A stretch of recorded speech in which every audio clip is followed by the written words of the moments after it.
Satu orang tewas dan 19 orang lainnya terluka dalam kecelakaan beruntun yang melibatkan 8 kendaraan di ruas tol Pejagan Pemalang, Jawa Tengah. Tabrakan diduga akibat pandangan pengendara mobil terhalang asap dari pembakaran lahan di pinggir tol. Lalu langkah apa yang harus dilakukan oleh pengendara ketika jarak pandang terbatas? Simak laporan khas redaksi berikut ini.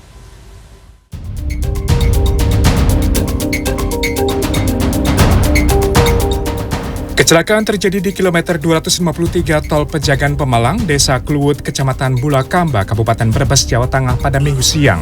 Kecelakaan melibatkan 7 kendaraan penumpang dan 1 kendaraan angkut jenis truk box. Kejadian bermula ketika sejumlah kendaraan melintas di ruas Tol Pejagan menuju arah Semarang. Kendaraan yang melaju paling depan mengalami gangguan jarak pandang akibat terhalang asap pembakaran rumput ilalang di pinggir jalan tol. Pengemudi lantas melakukan rem mendadak yang mengakibatkan kendaraan di belakangnya saling menabrak.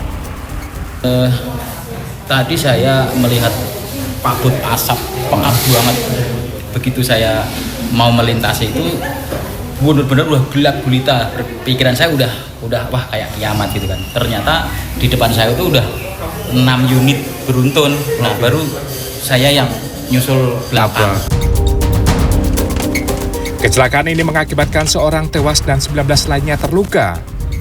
Korban tewas adalah Muhammad Singgi Adika, putra bungsu dari Jaksa Agung Muda Bidang Intelijen Kejaksaan Agung, Amir Yanto. Usai dimandikan dan diselatkan, jenazah dibawa oleh keluarga menuju kampung halaman.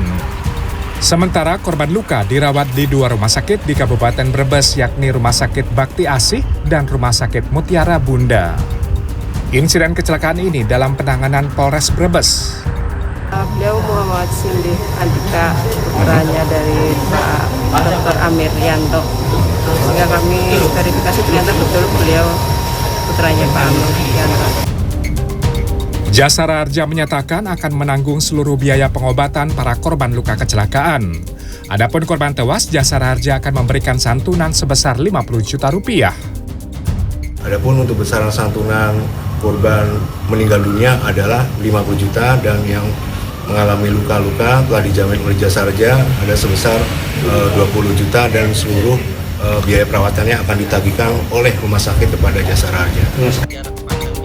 Sony Susmana, pakar keselamatan berkendara sekaligus pengajar senior di Safety Defensive Consultant Indonesia atau SDCI, angkat bicara soal kecelakaan di Tol Pejagan Pemalang.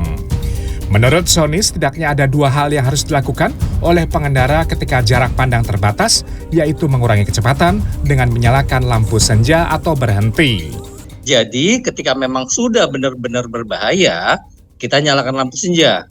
Kalau memang jarak pandangnya sudah sangat terbatas, biasanya sampai dengan misalnya 5 atau 10 meter, ya dia harus segera memutuskan mengurangi kecepatan atau berhenti. Karena kita tidak bisa berkendara dengan seolah-olah mata tertutup.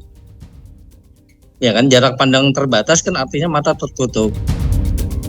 Sony menambahkan dalam berkendara, para pengemudi juga harus memiliki 3 sikap lain, yakni mengidentifikasi bahaya di sekitar jalan, lalu memprediksi risiko yang dihadapi, dan terakhir mengambil keputusan apakah akan menghindar, berhenti, atau melanjutkan perjalanan. Selain harus memiliki insting yang baik ketika berkendara, pengemudi juga tidak boleh menyalakan lampu hazard ketika jarak pandang terbatas. Karena hazard hanya boleh dinyalakan ketika mobil akan berhenti atau berada di kecepatan di bawah 20 km per jam. Jika mobil masih mampu berjalan di atas 30 km per jam, tidak disarankan untuk menyalakan lampu hazard karena bisa mispersepsi dengan kendaraan lainnya.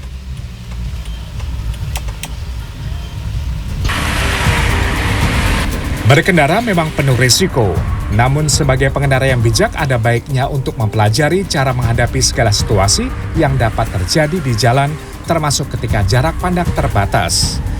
Sehingga kita bisa mencegah terjadinya kecelakaan bagi diri sendiri dan juga bagi pengendara lain. Tim Liputan CNN Indonesia.